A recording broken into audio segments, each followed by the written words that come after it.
Avira Women's Day special offer 50% off on IUI IVF valid till 31st March. Korukonda మండలం madam Gadarada విలేజ్కి సంబంధించి అక్కడ చెందినటువంటి బత్తుల బలరామకృష్ణ మేడం. ఎమ్మెల్యే స్థాయి వరకు ఎలా వచ్చారు? నిజానికి నా కుటుంబం కానీ నేను కానీ రాజకీయ నేపథ్యం కాదు మేడం.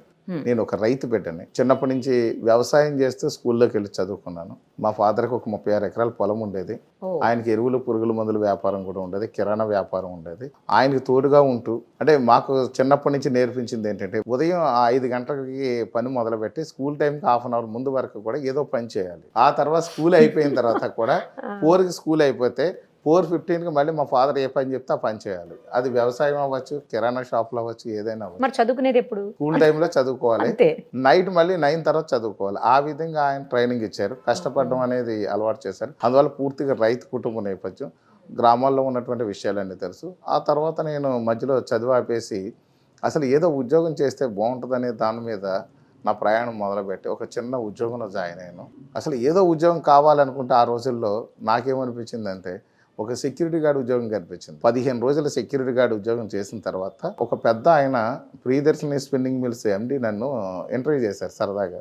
ఆయన వచ్చేటప్పుడు అక్కడ నిలబెడతా చూసి కొన్ని విషయాలు అడిగారు. ఆయన అడిగిన తర్వాత మరి ఎందుకు వచ్చావు, నీకు అంతా బాగానే ఉంది కదా?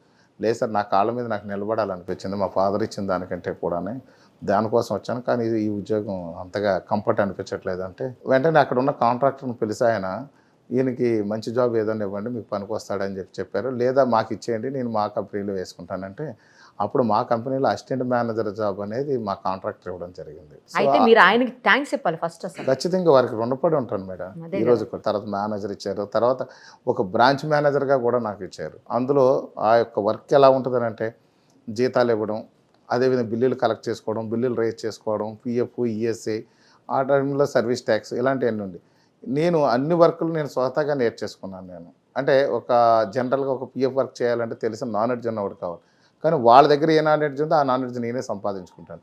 ఈ ఓన్గా నాలెడ్జ్ సంపాదించడం వల్ల అన్ని వర్కులు నేనే అయిపోయి అన్నీ నేనే చేసుకున్నాను. ఇదంతా చేసిన తర్వాత 99లో నేను ఇదే బిజినెస్ నేను ఎందుకు పెట్టకూడదు అని చెప్పేసి సొంతంగా అక్కడ రిజైన్ చేసి వచ్చి పెట్టుకున్నాను. అదే Indian force, Indian security force అని పెట్టుకున్నాను. సో అది స్టార్టింగ్ మనకి ఏదో జీవనోపాధి వస్తే చాలు. ఇక్కడ 3,750 రూపాయలు జీతం వస్తుంది. మనం కనీసం ఈ జీతాన్ని దాటి ఒక మిగతాది వేసుకుని ఒక 10,000 నెలకు సంపాదించగలిగితే బాగుంటుందని చెప్తే అప్పుడు ఇక్కడికి వచ్చిన తర్వాత నా భార్య పుట్టిన నుంచి తెచ్చుకున్నటువంటి బంగారం ఏదైతే ఉందో అది 50 ఏళ్ళకి తాకట్టు పెట్టి నాకు మా మేనమామల దగ్గర నుంచి 2 లక్షల రూపాయలు ఆ రోజుని అప్పు తెచ్చుకుని అప్పుడు బిజినెస్ వ్యాపారం ప్రారంభిస్తే అది అంచెలంచెలుగా ఎదిగి ఇతర రాష్ట్రాల్లో కూడా మేము వ్యాపారం చేసుకునే విధంగా వెళ్ళింది. అది ప్రజల్లో నమ్మకం కలిగించాము. అదేవిధంగా వెండర్స్కి నమ్మకం కలిగించాము. ఇండస్ట్రీస్ వాళ్ళు అందరూ నమ్మకం కలిగారు. తర్వాత గవర్నమెంట్ కాంట్రాక్టులు చేయడం మొదలుపెట్టాం. గవర్నమెంట్ కూడా బ్రహ్మాండంగా మేము నిజాయితీగా పనిచేయడం వల్ల బాగా సహకరించింది. ఈ మధ్యలో మాత్రం ఒక చిన్న ఎఫెక్ట్ మా మీద పడింది. ఒక ఫారెన్ కంపెనీకి మేము సర్వీస్ చేసాం. ఇక్కడ తాడేపల్లిగూడెంలో రోడ్ కాంట్రాక్ట్ 600 కోట్ల కాంట్రాక్ట్ ఒకటి ఉంటే నాకు వాళ్ళు కాంట్రాక్ట్ ఇచ్చారు. సో కాంట్రాక్ట్ ఇస్తే ఏం చేశారంటే అందులో చాలా బాగా డబ్బులు కూడా మిగిలాయి, మాకు అన్నీ బాగుంది. కానీ వాళ్ళు మళ్ళీ వేరే దేశాల్లో కాంట్రాక్టులు తీసుకున్నారు. అందులో హెచ్ఆర్ మేనేజర్ ఏం చేశాడంటే మాకు విదేశాల్లో కూడా మనుషులు కావాలి, దాంట్లో మీరు పంపిస్తారా అని అడిగారు. సో అతను మధ్యలో ఫ్రాడ్ చేశాడు. ఫ్రాడ్ చేస్తే నా మీద కేసు అయింది. సో దాని మీద ఇమీడియట్గా మేము వాళ్ళకి ఈ వీసాలు అయ్యి కొంచెం ప్రాబ్లం అయితే కూడా ఆ డబ్బులు కూడా మేము ఇచ్చేసి కేసుని ఇమీడియట్గా 15 రోజుల లోపల ఆ కేసు అనేది లోక్ అదాలత్లో పెట్టి సెటిల్ చేసుకోవడం జరిగింది. దానికి ప్రతిపక్షాలు ఏదో రకరకాల రాద్దాంతో చేస్తున్నాయి. 15 రోజుల్లో నా ప్రాపర్టీ అంతా అమ్మేసి వాళ్ళకి డబ్బులు ఇచ్చి సెటిల్ చేసుకున్నటువంటి పరిస్థితి నాది. ఎందుకంటే నాకు బిడ్డలు ఉన్నారు, ఎదరవాడి బిడ్డలు అన్యాయం అయిపోకూడదు. నా బిడ్డలు నేను ఏ విధంగా కాపాడుకుంటానో వాళ్ళ బిడ్డలు కూడా అంతే ముఖ్యం కదా అని చెప్పేసి నేను చేశాను. మళ్ళీ వాళ్ళకి భర్తీ చేసేసరికి ప్రజల్లో నమ్మకం పెరిగింది. ఆ విధంగా చూస్తే ఎక్కడ చూసినా నా నిజాయితీకి మెచ్చుకుని ఎక్కడైనా సరే బిజినెస్ ఇచ్చారు. నేను లాస్ట్ 15 ఇయర్స్లో ఒక్క కేసు కూడా నా మీద రాలేదు. ఆ కేసు మాత్రం 2007లో జరిగింది. నేను పుట్టిన దగ్గర నుంచి నా మీద పడిన ఎఫ్ఐఆర్ ఏకైక ఎఫ్ఐఆర్ అదొకటే. దాన్ని కూడా ఇమ్మీడియట్గా లోక్ అదాలత్లో పెట్టి షెటిల్ చేసేసుకుని ఎవరి వాళ్ళకి ఇచ్చేసి చేసినటువంటి విషయం. ఈ నమ్మకమే, ఈ యొక్క మనుషుల పట్ల ప్రేమ, మనుషులకు న్యాయం చేయాలి, మంచి చేయాలి, మన వల్ల ఎవరికి అన్యాయం జరగకూడదు, మన వల్ల ఎవరికి చెడు జరగకూడదు అనేది మాత్రం నినాదం పెట్టుకుని నేను ముందుకెడుతున్నాను. అదే నన్ను కాపాడింది ఈ రోజు ఈ స్థాయికి రావడానికి గల కారణం. ఫస్ట్ బత్తులు గారు టేక్ అబౌవ్. ఎందుకు అంటే మీరు నిజాయితీగా ఉన్నది ఉన్నట్లు నా మీద కేసు అయింది, అప్పుడు ఏం జరిగింది కూడా చెప్పారు. నార్మల్గా ఇంకో పర్సన్ మీ ప్లేస్లో ఉండింటే ఏం చెప్తారు తెలుసా అండి, నేను చాలా మంచిగా బిజినెస్ రన్ చేస్తున్నా, ఎదుటి వాళ్ళు చూడలేక నా మీద కేసుని క్రియేట్ చేశారు, దాన్నే పెట్టి నన్ను బదనాం చేశారు తప్పించి నాకు అసలు అందులో సంబంధమే లేదని చెప్పేవాళ్ళు. బట్ మీరు అలా చెప్పలేదు. నేను అలా చెప్పను మేడం. స్థల పురాణం అనేది నేను ఒక 54 దేవాలయాలు నిర్మించి ఎక్కడండి అన్ని? కోరుకొండ మండలం గాదరాడు నా సొంత మీ ఊర్లోనే. ఊర్లోనే? మా నియోజకవర్గం, మా ఊరు. అందులో గోశాల ఉంది, పిరమిడ్ ఉంది. ఓ పిరమిడ్ కూడా ఉంది. పిరమిడ్ ఉంది. గోశాలలో కూడా 300 ఆవులు మెయింటెనెన్స్ చేస్తున్నాను. గోమాత సేవ చేస్తున్నారు. అవును మేడం. ఎలాంటి విరాళాలు తీసుకోను, టికెట్లు కానీ ఏముండవు. వచ్చిన వాళ్ళందరికీ భోజనం పెడతాం. కార్తీక మాసంలో అయితే రోజుకి 50,000 మంది కూడా వస్తారు. గోమాతలు దర్శించుకోవడానికి వస్తారండి వాళ్ళంతా? గుళ్ళు 54 గుళ్ళు ఉన్నాయి. టెంపుల్స్ కోసం టెంపుల్స్ కోసం, గోవుల అన్ని కోసం ఒకటే చోట ఉంటాయి. అన్ని ఒకే చోట మేడం, ఒకే ప్లేస్. అక్కడికి వచ్చే వాళ్ళందరికీ కూడా భోజనం పెడతాను నేను. ఒక కళ్యాణ మండపం కట్టించాను, అది ఫ్రీ. అది ఎవరికి ఎలాంటి చార్జెస్ ఉండవు. ఎవరైనా అక్కడికి వచ్చి అంతే.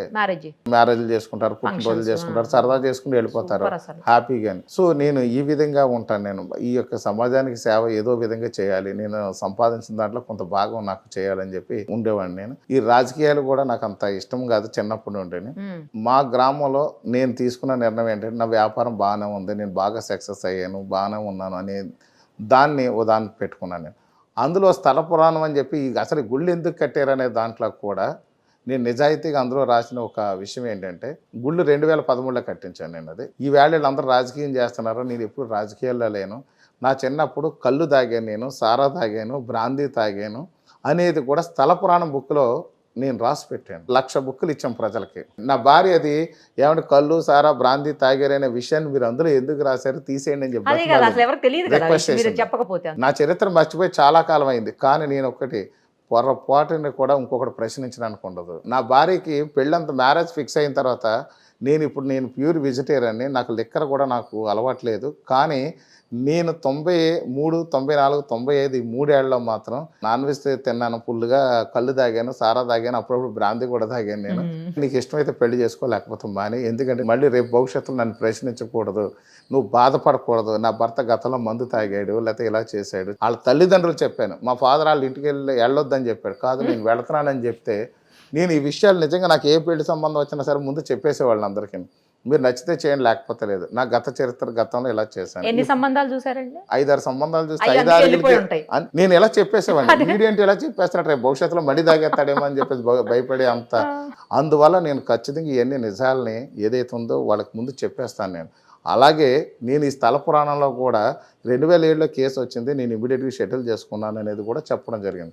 కానీ ఇప్పుడు వీళ్ళ రాజకీయం ఆ తర్వాత వచ్చే 2014 నుంచి కూడా అప్పుడప్పుడు వీళ్ళు జక్కంపూడి వాళ్ళు అన్ని పనులు చేయించుకునేవారు. ఇప్పుడు అధికార పార్టీ ఎమ్మెల్యే కుటుంబం అంతానే 2019లో పూర్తి స్థాయితో నాతో ఎలక్షన్ చేయించుకున్నారు, నన్ను బాగా వాడుకున్నారు, నా ఇమేజ్ వాడుకున్నారు, నా డబ్బులు వాడుకున్నారు, అన్ని విధాలుగా నన్ను వాడుకుని కూడా ఇప్పుడు కొత్తగా ఆ కేసు ఎప్పుడో జరిగిన దాని గురించి మొదలు. కానీ నిజాలు ఏం జరిగినా తప్పు అవని, మంచి అవని, చేయడమని ఏదైనా సరే నిర్భయంగా చెప్పడం నాకు చిన్నప్పటి నుంచి అలవాటు. ఏం జరిగినా సరే నిజమే చెప్తాను నేను. సో దాంట్లో భాగంగానే నేను ఆ విషయాలన్నీ కూడా కేసు గురించి ప్రస్తావించాను. కాకపోతే ఈ కేసు గురించి పదే వాళ్ళు మాట్లాడుతున్నారు. అలా నేను కేసు దాచిపెట్టేవాడిని అయితే 2013లో రాజకీయాలతో సంబంధం లేదు. ఈరోజు 2023 మొన్న జరిగిన సంవత్సరంలో నేను ఇందులోకి వచ్చాను నేను రాజకీయాల్లోకి. కానీ 10 ఏళ్ళకు ముందే నేను బుక్లో రాసి 1,00,000 బుక్కులు అందరి దగ్గర ఉన్నాయి. 1,00,000 బుక్కులు వెళ్ళినాయి బయటికి. అది సేల్ చేస్తారు ఫ్రీగా ఎవరు అక్కడ. స్థల పురాణం 12 రూపాయలు బుక్ ఖరీదు. ఇప్పుడు కూడా స్థల పురాణం బుక్కులు 50,000 బుక్కులు ఇంకా అక్కడ ఉంటాయి. అక్కడ ఎందుకు కట్టారు గుడి అనేది. మరి అందులో నేను ఈ చేసిన తప్పులు ఎందుకు చేస్తాను, దాన్నే కళ్ళు తాగాడని ఒకసారి పోస్ట్ పెడతారండి. కళ్ళు తాగితే తప్పేంటి? మా పవన్ కళ్యాణ్ గారికి చెప్పాను, సార్ ఇలా కళ్ళు తాగారని పోస్ట్ పెడుతున్నారు. కళ్ళు ఆరోగ్యానికి మంచిది కదా, కళ్ళు గీచేవాడికి కూడా మంచిది. ఇది జగన్ అమ్మే మందు కంటే కళ్ళు బెటర్, ఆ విషయం చెప్పు ప్రజలకు ముందు అని చెప్పారు ఆయన. సుమన్ టీవీలో మీ పర్సనల్ అండ్ బిజినెస్ ప్రమోషన్స్ కోసం కింది నెంబర్కి కాంటాక్ట్ చేయండి.